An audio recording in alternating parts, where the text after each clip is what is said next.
Kamu gila, Jar. Semester 6. Tinggal dikit lagi kita lulus, Jar. Kenapa kamu malah lepas kuliahmu? Aku terpaksa cari jalan lain buat nyelamatin keluargaku, Gan.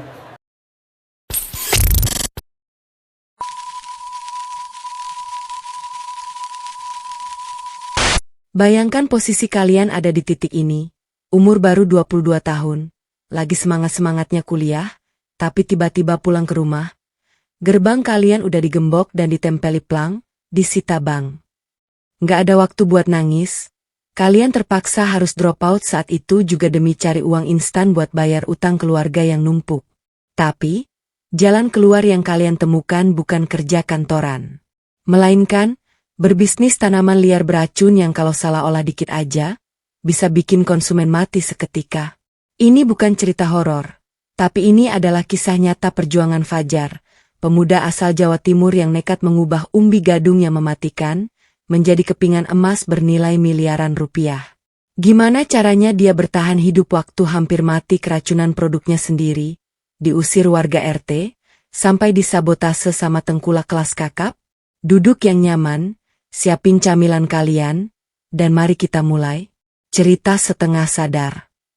Matahari sore membakar aspal perumahan kelas menengah itu dengan hawa panas yang menyesakkan. Fajar berdiri terpaku di depan pagar besi rumahnya yang sudah kusam, menatap selembar papan triplex putih berlogo bank dengan tulisan merah menyala, tanah bangunan. Ini disita. Di dalam teras, beberapa orang berbadan tegap sedang mengangkut sofa tua dan tumpukan kardus berisi barang-barang pribadi keluarganya ke atas bak truk. Dunia pemuda berusia 22 tahun itu mendadak runtuh dalam hitungan detik, meninggalkan rasa sesak yang menghimpit dada tanpa sempat ia antisipasi sebelumnya. Pak Baskoro, sang ayah, duduk di kursi plastik sudut teras dengan kepala tertunduk dalam di antara kedua lututnya. Wajahnya yang biasa tegas kini tampak 10 tahun lebih tua. Guratan lelah dan keputusasaan tercetak jelas setelah pabrik tekstil tempatnya bekerja puluhan tahun gulung tikar tanpa sepeser pun pesangon.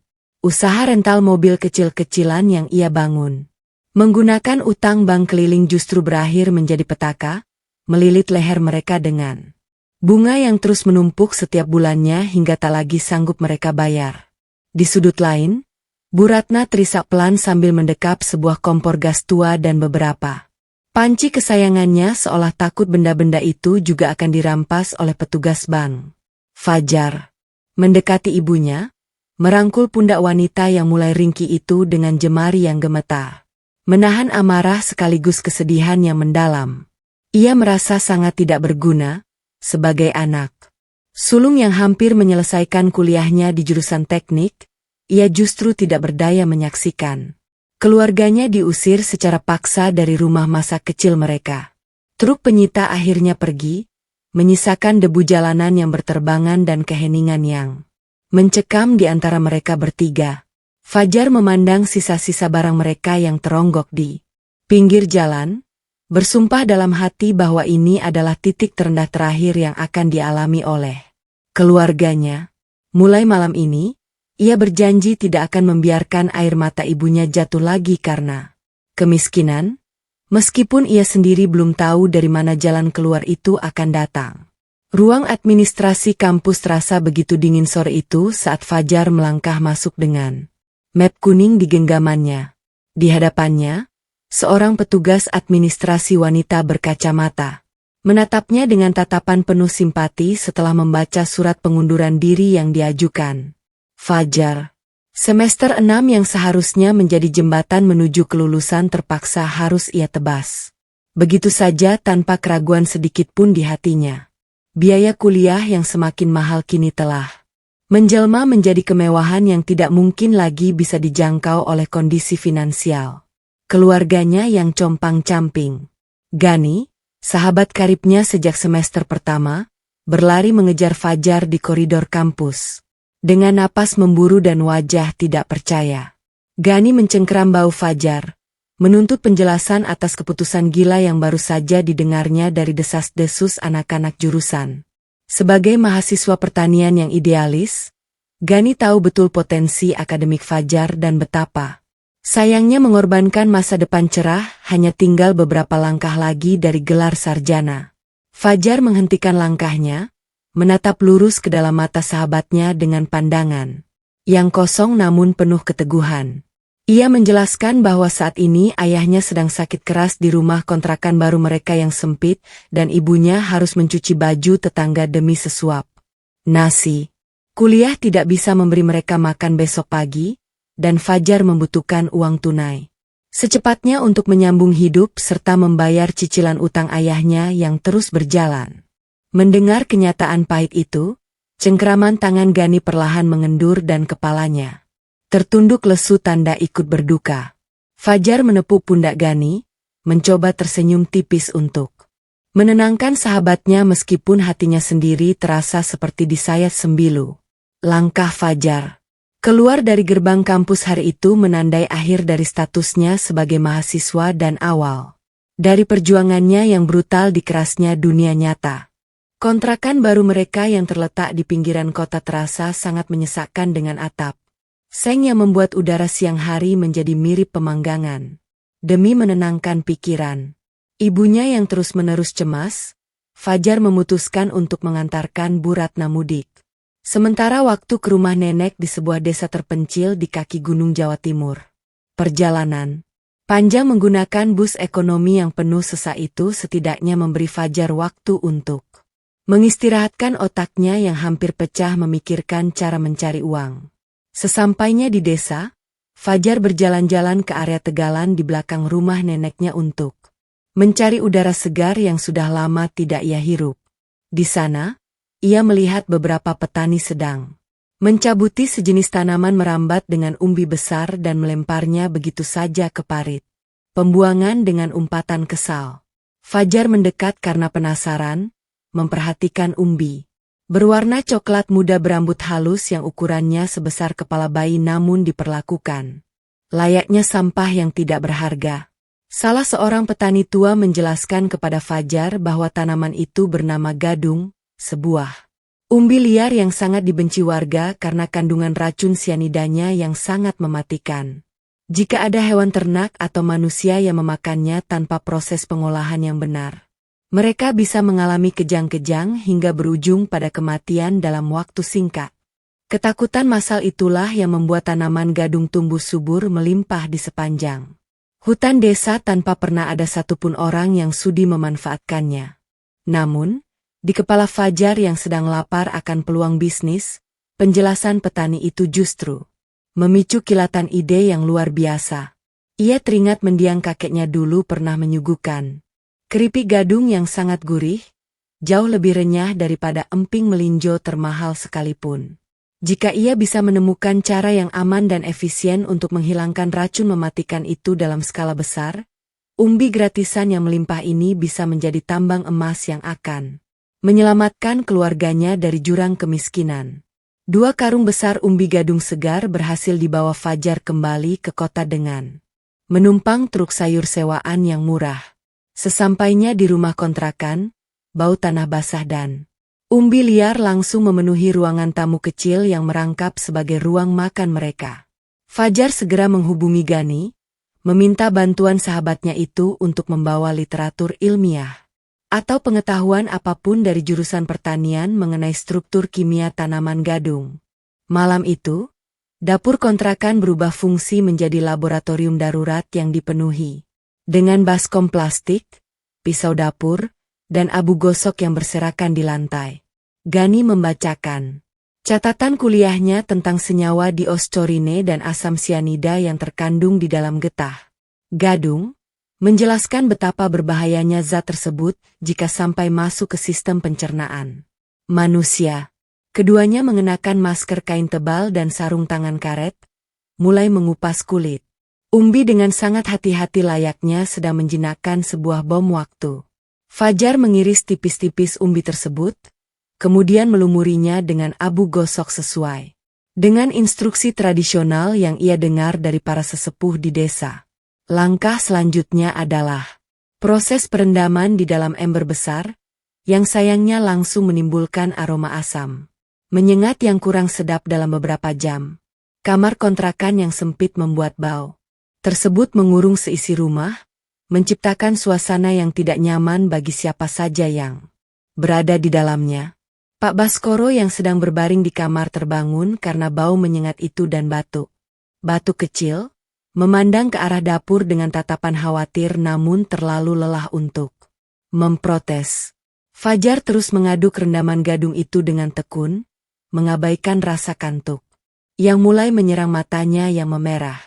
Ia tahu bahwa setiap irisan gadung di dalam ember itu membawa harapan besar bagi masa depan mereka, dan ia tidak boleh gagal pada langkah paling awal ini.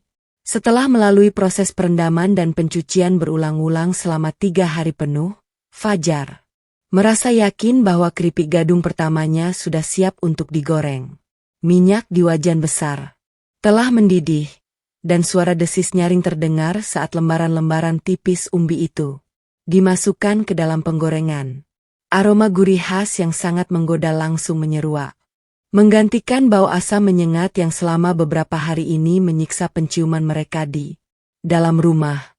Dengan penuh semangat dan rasa percaya diri yang tinggi, Fajar meniriskan keripik yang telah berwarna kuning keemasan itu ke atas koran bekas.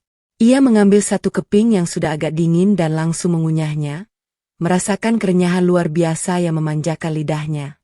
Gani yang berdiri di sampingnya ikut mengambil beberapa keping besar dan memakannya dengan lahap, memuji rasanya yang jauh lebih enak daripada keripik singkong buatan pabrik manapun. Namun, kegembiraan mereka tidak berlangsung lama karena hanya berselang 15 menit. Kemudian, petaka yang sesungguhnya datang melanda. Kepala Fajar mendadak terasa berputar dengan hebat, diikuti oleh rasa mual yang luar biasa hebat yang membuat dadanya terasa sangat sesak. Di sampingnya, Gani sudah terduduk di lantai sambil memegangi lehernya yang terasa tercekik. Wajahnya pucat pasi dengan keringat dingin yang bercucuran deras membasahi seluruh kaosnya. Fajar merangkak dengan sisa tenaga yang ada menuju wastafel dapur, berusaha memuntahkan seluruh isi perutnya demi mengeluarkan racun yang ternyata masih tersisa di dalam keripik tersebut. Dengan napas yang memburu dan tubuh yang gemetar hebat karena lemas, ia menyadari bahwa proses pembersihan tradisional yang mereka lakukan ternyata masih sangat jauh dari kata aman. Pengalaman mengerikan hampir mati di dapur sendiri itu menjadi tamparan keras bahwa berbisnis gadung taruhannya adalah nyawa manusia. Suara barang pecah belah terdengar nyaring dari arah dapur ketika Bu Ratna baru saja kembali dari pasar dan menemukan kondisi dalam rumah yang kacau balau. Fajar dan Gani masih terbaring lemas di lantai ruang tamu dengan wajah pucat akibat efek sisa keracunan yang baru saja mereka lewati. Melihat baskom-baskom berisi air keruh dan bau menyengat yang menusuk hidung, Bu Ratna langsung menyadari apa yang sedang dilakukan oleh anak sulungnya itu. Dengan air mata yang mengalir deras di pipinya yang mulai keriput, Bu Ratna berteriak histeris, meluapkan rasa takut dan kemarahan yang selama ini ia pendam.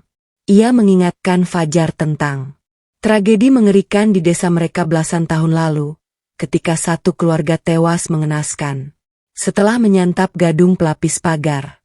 Ibunya menendang ember berisi rendaman umbi hingga airnya yang keruh membanjiri lantai keramik rumah kontrakan mereka yang bersih.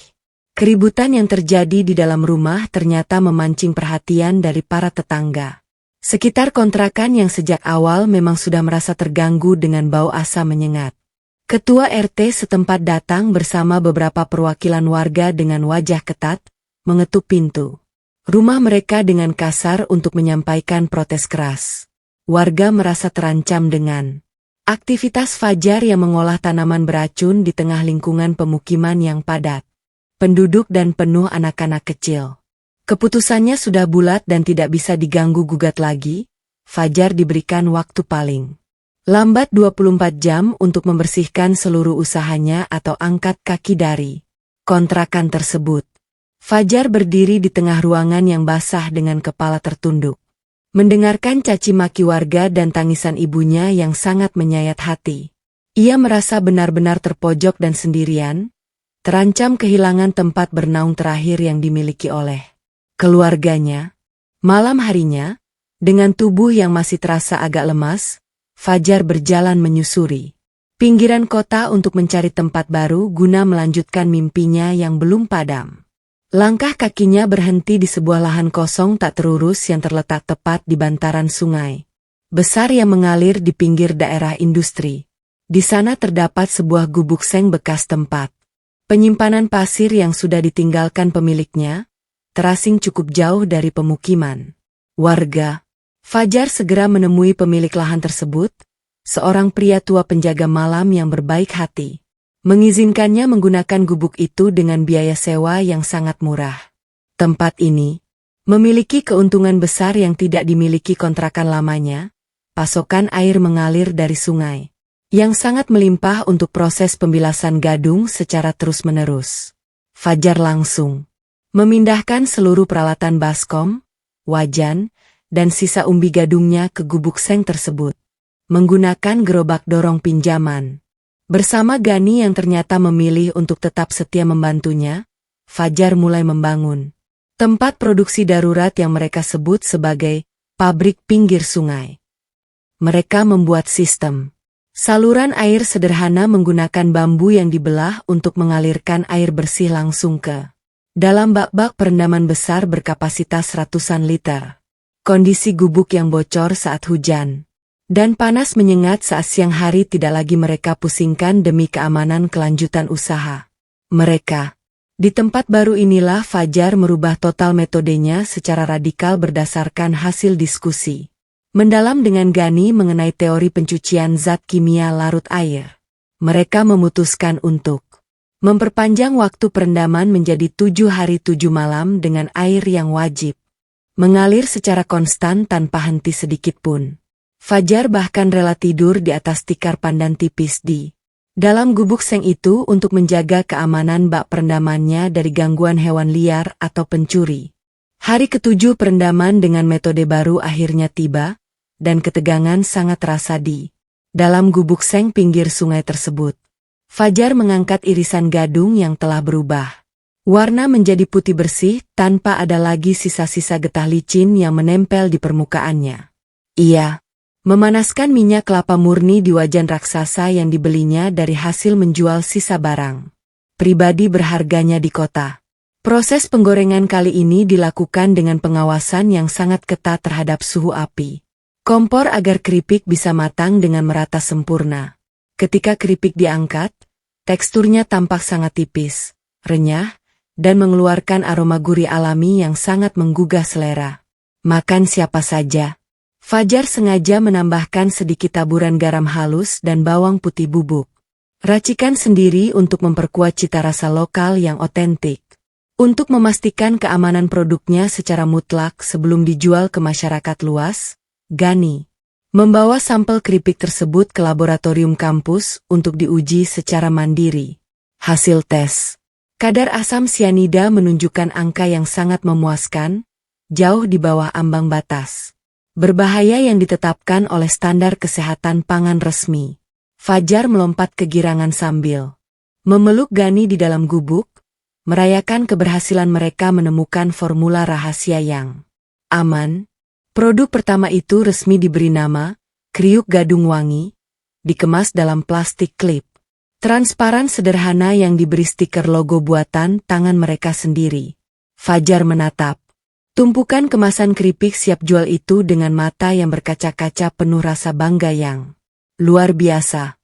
Senjata pertamanya untuk bertempur di pasar bebas telah lahir, siap untuk membuktikan kepada dunia bahwa umbi beracun bisa menjadi berkah. Dengan membawa 2 keranjang besar penuh keripik gadung di atas motor tua milik Gani, Fajar mulai mendatangi pasar tradisional terbesar di pusat kota sejak subuh buta. Udara pagi yang sangat dingin dan hiruk-pikuk para pedagang sayur menyambut kedatangan pemuda yang mencoba peruntungan baru ini. Fajar memberanikan diri mendekati satu persatu lapak agen camilan kering yang berderet di lorong pasar yang becek dan gelap. Penolakan demi penolakan langsung ia terima dengan bertubi-tubi dari para pedagang yang merasa asing dengan jenis keripik yang ditawarkan Fajar. Banyak pemilik toko yang langsung menggelengkan kepala saat mendengar kata gadung, menganggap camilan itu tidak akan laku. Karena masyarakat takut keracunan.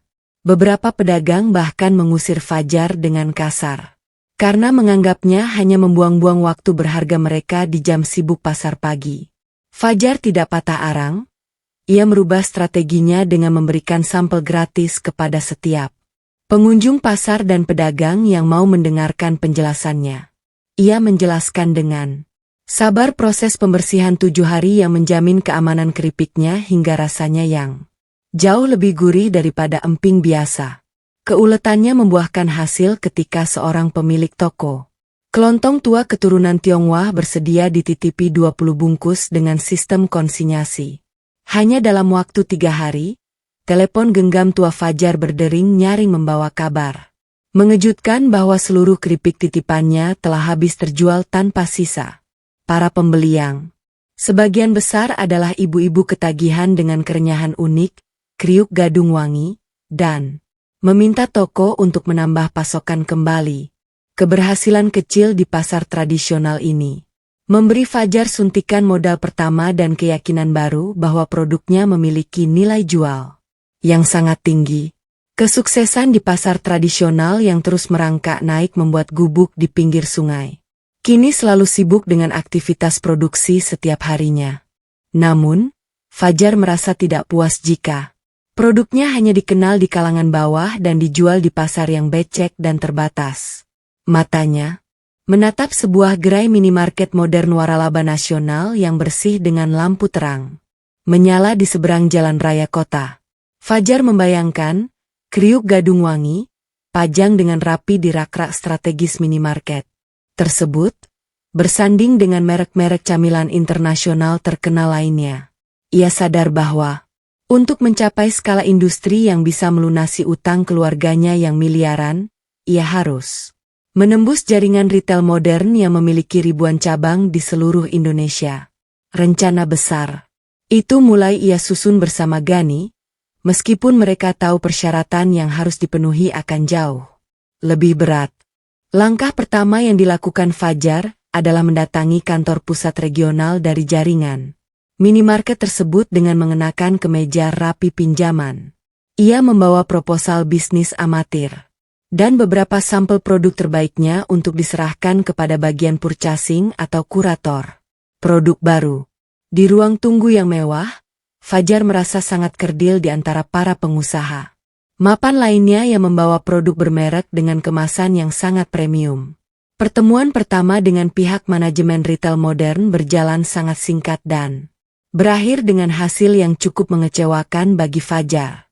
Pihak kurator menolak mentah-mentah proposalnya karena kemasan plastik klip transparannya dinilai terlalu kuno, tidak menarik, dan tidak memenuhi standar estetika toko modern.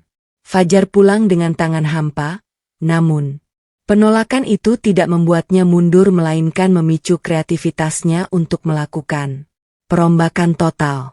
Selain masalah kemasan yang dinilai kurang menarik, pihak retail modern memberikan syarat mutlak yang tidak bisa ditawar, legalitas usaha berupa sertifikasi PIRT yang resmi dari Dinas Kesehatan. Fajar pun langsung bergegas mendatangi kantor Dinas Kesehatan Kota dengan membawa setumpuk berkas administrasi yang dibutuhkan untuk pengajuan izin. Di sana, ia justru langsung dihadapkan pada kenyataan pahit mengenai rumitnya birokrasi perizinan untuk kategori pangan risiko tinggi. Petugas dinas menjelaskan bahwa tanaman gadung masuk dalam daftar pengawasan ketat karena potensi kandungan racun sianidanya yang berbahaya bagi publik. Surat izin PIRT tidak akan pernah dikeluarkan sebelum Fajar mampu menunjukkan sertifikat hasil uji klinis dari laboratorium independen yang ditunjuk pemerintah secara resmi. Uji lab tersebut membutuhkan biaya yang tidak sedikit, yang kembali menguras sisa-sisa keuntungan penjualan keripiknya di pasar tradisional. Fajar dan Gani harus bolak-balik ke laboratorium universitas dan balai POM untuk memastikan kadar sianida bebas dalam keripik mereka benar-benar berada di angka 0 mutlak. Proses pengujian memakan waktu berminggu-minggu, membuat Fajar didera rasa cemas yang luar biasa. Karena tenggat waktu dari pihak retail modern terus berjalan. Setiap hari ia harus berhadapan dengan tumpukan formulir, istilah kimia yang rumit, dan antrean panjang di kantor-kantor pemerintahan. Yang membosankan. Di tengah tekanan birokrasi yang melelahkan itu, tabungan usaha Fajar mulai menipis karena aktivitas produksi harus sedikit dikurangi demi mendanai proses legalitas. Gani sempat menyarankan untuk menyerah dan fokus pada pasar tradisional saja yang tidak membutuhkan izin rumit seperti ini. Namun, Fajar menegaskan bahwa mereka sudah berjalan terlalu jauh untuk kembali dan legalitas resmi adalah harga mati jika ingin bisnis mereka diakui secara nasional.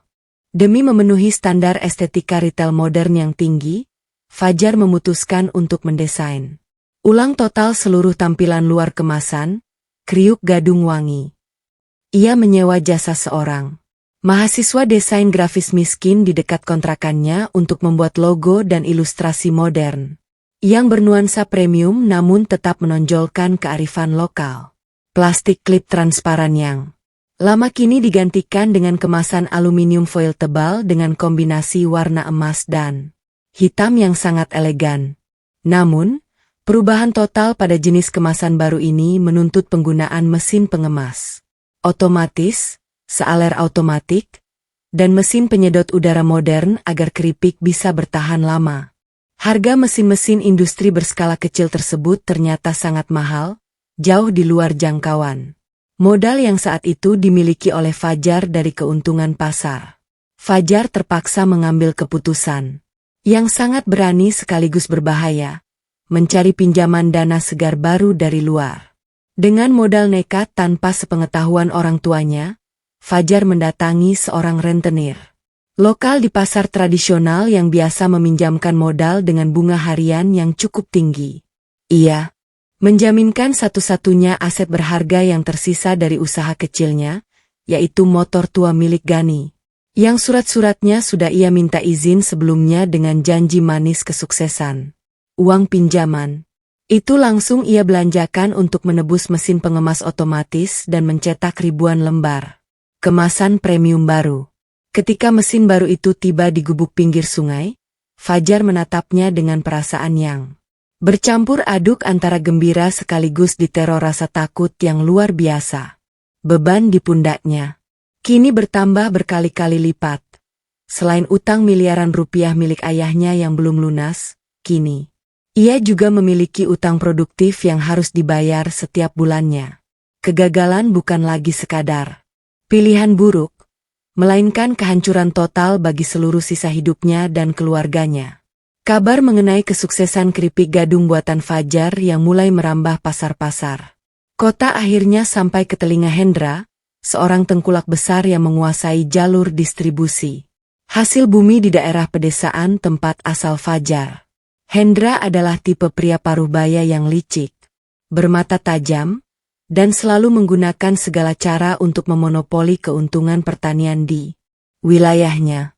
Ia melihat potensi bisnis gadung yang dibangun Fajar sebagai ancaman sekaligus peluang emas yang harus ia kuasai secara sepihak.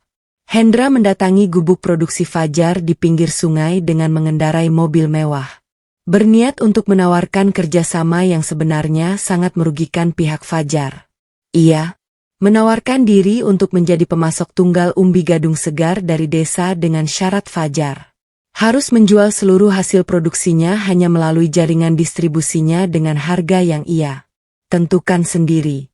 Fajar dengan tegas menolak tawaran kerjasama sepihak tersebut karena tahu itu akan membunuh kemandirian bisnisnya yang baru merintis. Penolakan keras dari Fajar membuat wajah Hendra berubah menjadi merah pada menahan amarah yang luar biasa di depan para pekerja gubuk.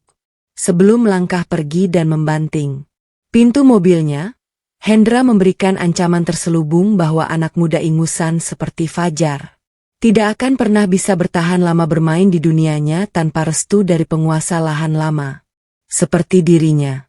Fajar hanya terdiam menatap kepergian mobil tengkulak itu, menyadari bahwa musuh baru yang jauh lebih kuat dan berbahaya kini telah lahir. Gani yang menyaksikan kejadian itu langsung memperingatkan Fajar untuk berhati-hati karena Hendra terkenal memiliki jaringan kaki tangan yang luas di kalangan petani pedesaan. Namun, Fajar memilih untuk tetap fokus pada persiapan presentasi ulangnya ke pihak manajemen retail modern, yang jadwalnya sudah semakin dekat di depan mata. Ia percaya bahwa kualitas produk dan kejujuran berbisnis akan selalu mampu mengalahkan kelicikan taktik kotor seorang tengkulak daerah. Ancaman dari Hendra si tengkulak licik ternyata bukan sekadar gertakan sambal yang biasa diucapkan oleh para pesaing bisnis di jalanan. Hanya berselang 1 minggu setelah pertemuan itu, pasokan umbi gadung segar dari para petani desa ke gubuk produksi Fajar mendadak terhenti total. Secara misterius, 2 truk pasokan yang biasanya datang setiap hari Senin pagi tidak kunjung memunculkan batang hidungnya hingga matahari berada tepat di atas kepala. Fajar yang merasa panik segera menghubungi para petani di desa melalui telepon, dan ia mendapati kenyataan pahit bahwa Hendra telah melakukan sabotase massal. Hendra sengaja memborong seluruh persediaan tanaman gadung yang ada di hutan-hutan desa dengan menawarkan harga beli tunai 3 kali lipat lebih tinggi dari harga standar yang biasa dibayar Fajar. Taktik kotor ini berhasil mengunci seluruh akses bahan baku Fajar, membuat para petani kecil tergiur dan melupakan kesepakatan lisan mereka sebelumnya. Kondisi di gubuk produksi langsung berubah menjadi lesu dengan mesin pengemas otomatis yang baru dibeli terpaksa menganggur tanpa ada aktivitas sama sekali. Stok umbi siap olah di dalam bak perendaman hanya tersisa untuk kebutuhan produksi 2 hari ke depan saja, sangat kritis untuk ukuran industri yang sedang berkembang. Padahal, pihak manajemen retail modern baru saja mengirimkan surat konfirmasi untuk melakukan kunjungan audit langsung ke tempat produksi Fajar. Dalam waktu dekat, Gani tampak frustrasi dan mulai menyalahkan kenekatan Fajar yang menolak tawaran kerja. Sama dengan Hendra di awal pertemuan mereka. Fajar sendiri duduk di sudut gubuk dengan tatapan mata yang tajam, memikirkan cara memotong jalur monopoli yang sedang dibangun oleh sang tengkulak. Ia tahu bahwa ia tidak boleh membiarkan produksi terhenti sekarang, karena hal itu akan langsung menghancurkan reputasi bisnisnya di mata para calon investor besar. Dengan sisa uang kas usaha yang semakin menipis dan waktu audit yang tinggal menyisakan 3 hari lagi, Fajar mengambil keputusan nekat untuk mencari pasokan alternatif sendiri. Ia menyewa sebuah truk engkel tua yang kondisinya sudah agak memprihatinkan dan mengajak Gani untuk pergi bersamanya menuju daerah pegunungan luar kota yang belum terjamah oleh jaringan tengkulak Hendra. Mereka berdua berangkat di tengah malam buta, menembus kabut tebal jalanan pegunungan dengan harapan yang membubung tinggi. Perjalanan yang awalnya berjalan lancar mendadak berubah menjadi mimpi buruk saat badai hujan tropis yang sangat lebat turun mengguyur wilayah hutan lereng gunung tersebut. Jalanan tanah berubah menjadi kubangan lumpur yang sangat licin dan berbahaya bagi kendaraan berbeban berat seperti truk sewaan mereka.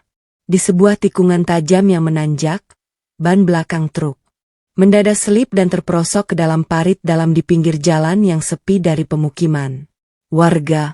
Supir truk menyerah dan menolak melanjutkan perjalanan karena takut kendaraannya terbalik atau tergelincir ke dalam jurang yang menganga lebar di bawahnya.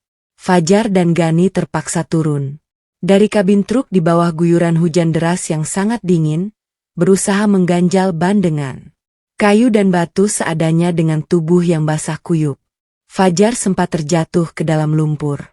Pakaiannya kotor penuh noda coklat, dan air matanya mulai luruh bercampur dengan air hujan yang deras menerpa wajahnya.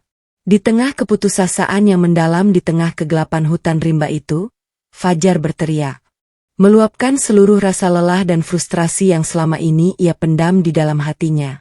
Gani memeluk sahabatnya itu, mencoba memberikan kekuatan moral di tengah dinginnya malam badai yang tampaknya tidak kunjung berakhir. Mereka berdua terduduk di bawah pohon besar yang rindang, menunggu pagi datang dengan ketidakpastian nasib usaha yang kini berada di ujung tanduk. Ketika fajar pagi mulai menyingsing dan menyinari hutan basah pasca badai semalam, Pemandangan di sekitar tempat truk terperosok perlahan mulai terlihat dengan jelas. Gani yang sedang berjalan mencari air bersih di sekitar semak-semak lebat, mendadak berteriak memanggil Fajar dengan suara yang penuh dengan nada keterkejutan. Fajar segera berlari menghampiri arah suara sahabatnya dengan langkah kaki yang masih terasa pincang dan lelah akibat kejadian semalam. Di balik rimbunnya tanaman liar lereng gunung yang belum pernah dijamah manusia, mereka menemukan hamparan luas tanaman merambat dengan karakteristik yang sangat mereka kenal. Namun, yang membuat mata mereka terbelalak adalah ukuran daun dan umbi liar yang mencuat keluar dari permukaan tanah basah akibat erosi air hujan semalam. Umbi-umbi gadung hutan liar tersebut tumbuh dengan ukuran raksasa, berkali-kali lipat lebih besar dari varietas gadung biasa yang ada di desa asal ibunya.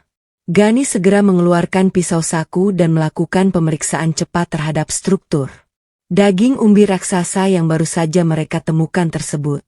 Berdasarkan analisis fisik awal, varietas liar ini memiliki kandungan getah yang jauh lebih sedikit, namun memiliki serat pati yang lebih padat dan tebal, sangat ideal untuk dijadikan bahan baku keripik premium.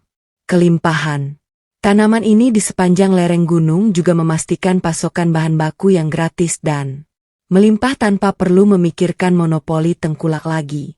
Dengan bantuan beberapa warga pencari kayu bakar lokal yang kebetulan lewat, mereka berhasil mengevakuasi truk dari parit dan mulai memanen puluhan karung gadung raksasa tersebut ke atas bak kendaraan. Fajar tersenyum lebar dengan wajah yang masih kotor penuh lumpur kering.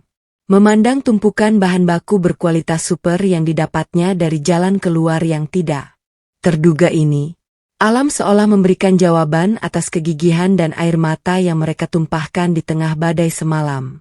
Hari penentuan yang paling mendebarkan akhirnya tiba juga di gubuk produksi pinggir sungai, yang kini sudah dibersihkan total hingga tampak sangat rapi dan higienis. Fajar, Gani, dan 3 orang pekerja lokal yang mereka sewa mendadak mengenakan pakaian kerja putih lengkap dengan masker steril dan penutup kepala sesuai dengan standar industri pangan modern. Sebuah mobil sedan hitam mewah tampak berhenti tepat di depan gerbang pagar bambu gubuk mereka, membawa tim auditor dari kantor pusat retail modern. Ketua tim auditor, seorang wanita parubaya dengan tatapan mata yang sangat tajam dan membawa papan klip penilaian, melangkah masuk ke dalam area produksi dengan teliti.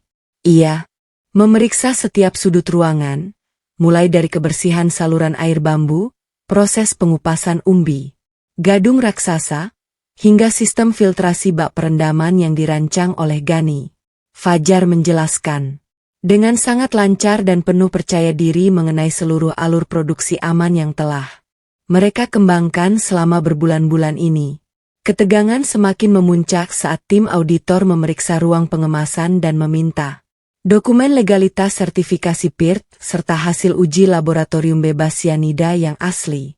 Fajar menyerahkan map kuning berisi seluruh berkas legalitas yang telah ia perjuangkan lewat jalur birokrasi yang melelahkan tempo hari dengan tangan yang sedikit dingin menahan cemas. Auditor tersebut membaca lembar demi lembar berkas dengan saksama tanpa mengeluarkan ekspresi wajah apapun yang bisa ditebak. Setelah melakukan inspeksi total selama hampir 2 jam penuh, tim auditor mencicipi produk akhir, kriuk gadung wangi, dalam kemasan emas hitam yang premium itu. Suara kunyahan keripik yang sangat renyah terdengar di tengah keheningan gubuk, diikuti oleh anggukan kepala tipis dari sang ketua tim auditor yang tampak sangat puas dengan rasanya. Fajar dan Gani saling bertukar pandang dengan napas yang tertahan, menunggu keputusan akhir yang akan menentukan nasib masa depan bisnis mereka. 1 minggu setelah hari audit yang mendebarkan itu, Fajar kembali diundang untuk datang ke kantor pusat jaringan retail modern di ibu kota provinsi dengan agenda yang sangat penting. Pertemuan kali ini diadakan di dalam ruang rapat utama yang sangat megah, dihadiri langsung oleh jajaran direksi operasional dan kepala bagian pengadaan barang retail nasional. Fajar duduk di kursi kulit empuk dengan jantung yang berdegup kencang, memandangi selembar dokumen tebal yang terletak di atas meja kaca di hadapannya. Direktur utama retail modern tersebut tersenyum ramah dan secara resmi menyatakan bahwa produk kriuk gadung wangi telah dinyatakan lolos seluruh kualifikasi standarisasi dengan nilai yang sangat memuaskan. Keunikan bahan baku, cerita perjuangan di balik hilangnya racun umbi, serta kemasan premium yang elegan menjadi alasan utama produk ini dipilih untuk program Camilan Eksotis Nusantara Baru. Mereka menyodorkan sebuah kontrak kerjasama jangka panjang yang meminta Fajar untuk memasok produknya ke 5.000 gerai minimarket mereka di seluruh penjuru Indonesia. Nilai omzet pengadaan awal yang tercantum di dalam lembar kontrak tersebut mencantumkan angka miliaran rupiah, sebuah jumlah uang yang belum pernah dilihat atau dibayangkan oleh Fajar seumur hidupnya. Tangan Fajar sedikit gemetar saat ia memegang pena hitam mewah untuk membubuhkan tanda tangannya di atas meterai resmi dokumen kontrak kerja sama industri tersebut. Momen bersejarah ini menandai perubahan status usaha kecil pinggir sungainya menjadi sebuah industri manufaktur pangan berskala nasional yang sah. Keluar dari gedung pencakar langit kantor pusat retail modern tersebut, Fajar langsung berlutut di atas trotoar jalanan kota sambil menatap langit biru yang cerah dengan rasa syukur yang membuncah. Air mata kebahagiaan yang sudah lama ia tahan akhirnya tumpah juga, membasahi pipinya tanpa rasa malu sedikit pun di tengah keramaian lalu lintas kota. Impian gila seorang pemuda dropout kuliah yang berbisnis umbi beracun kini telah resmi bertransformasi menjadi sebuah kenyataan kesuksesan yang megah. Langkah pertama yang dilakukan Fajar setelah menerima pencairan dana modal kerja dan uang muka dari pihak retail modern adalah mendatangi kantor bank penyita rumah orang tuanya dulu. Ia berjalan masuk dengan langkah tegap, membawa tas jinjing hitam berisi dokumen pelunasan seluruh sisa utang pokok beserta bunga menumpuk milik ayahnya yang selama ini menjadi momok menyeramkan bagi keluarganya. Petugas bank yang dulu mengusir keluarganya kini menyambutnya dengan sikap yang sangat ramah dan penuh dengan rasa hormat yang berlebihan. Setelah menyelesaikan seluruh urusan administrasi pelunasan yang memakan waktu beberapa jam, Fajar menerima dokumen asli sertifikat kepemilikan tanah dan bangunan rumah masa kecilnya kembali ke tangannya. Ia menggenggam sertifikat tersebut dengan erat, merasakan beban berat tak kasat mata yang selama bertahun-tahun ini menghimpit pundak keluarganya mendadak sirna tanpa sisa. Rasa bangga dan kelegaan yang luar biasa mengalir di dalam darahnya, membayar tuntas seluruh malam-malam tanpa tidur di gubuk pinggir sungai. Fajar segera menyewa sebuah mobil keluarga yang nyaman untuk menjemput Pak Baskoro dan Bu Ratna dari rumah kontrakan kecil pinggiran kota tanpa memberitahukan rencana aslinya terlebih dahulu. Ayah dan ibunya sempat merasa bingung saat mobil yang mereka tumpangi justru melaju ke arah kawasan perumahan lama mereka yang pernah menjadi saksi bisu pengusiran paksa yang memilukan itu. Mobil tersebut berhenti tepat di depan pagar besi kusam rumah lama mereka, yang plang sitaan banknya kini telah dicopot dengan bersih. Fajar keluar dari mobil, membuka pintu pagar, dan menyerahkan kunci rumah beserta sertifikat asli kepemilikan tanah tersebut langsung ke dalam telapak tangan ibunya yang gemetar. Pak Baskoro, yang melihat hal itu langsung memeluk erat anak sulungnya dengan tangisan air mata kebanggaan. Seorang ayah yang mendalam dari lubuk hatinya yang paling dalam. Rumah mereka telah kembali, bukan dari hasil belas kasihan orang lain, melainkan dari kerja keras keringat anak mereka sendiri, yang dulu sempat mereka ragukan. Hari ulang tahun Bu Ratna dirayakan dengan cara yang sangat sederhana namun dipenuhi dengan rasa kebahagiaan yang luar biasa mewah di dalam ruang tamu rumah lama mereka yang kini sudah dicat ulang dengan bersih. Di atas meja makan, tersaji tumpukan kemasan emas hitam, kriuk gadung wangi, yang kini telah menjadi salah satu camilan paling dicari dan terlaris di seluruh minimarket tanah air. Keluarga kecil itu kini telah kembali berkumpul dalam kondisi yang jauh lebih baik, tanpa ada lagi bayang-bayang ketakutan akan kejaran utang bank keliling. Gani datang membawa kabar gembira terbaru bahwa pabrik baru mereka yang sesungguhnya kini sedang dibangun di atas lahan industri resmi dengan kapasitas produksi 10 kali lipat lebih besar dari gubuk lama mereka. Banyak petani di berbagai daerah kini mulai beralih menanam varietas gadung hutan raksasa secara resmi, menciptakan lapangan pekerjaan baru dan meningkatkan kesejahteraan ekonomi warga desa miskin secara signifikan. Tanaman yang dulunya dianggap sebagai hama beracun yang tidak berharga kini telah menjelma menjadi komoditas emas hijau yang menyelamatkan banyak hajat hidup orang banyak.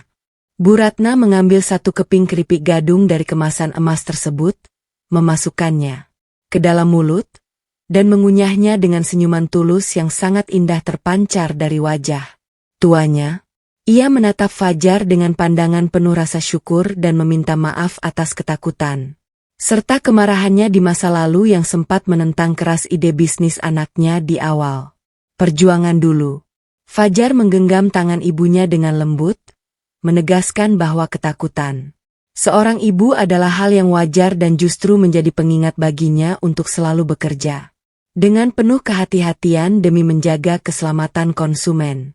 Adegan penutup memperlihatkan Fajar yang berdiri di balkon lantai 2 rumahnya pada sore hari, menatap matahari terbenam yang berwarna kuning keemasan yang sangat indah menyinari langit kota.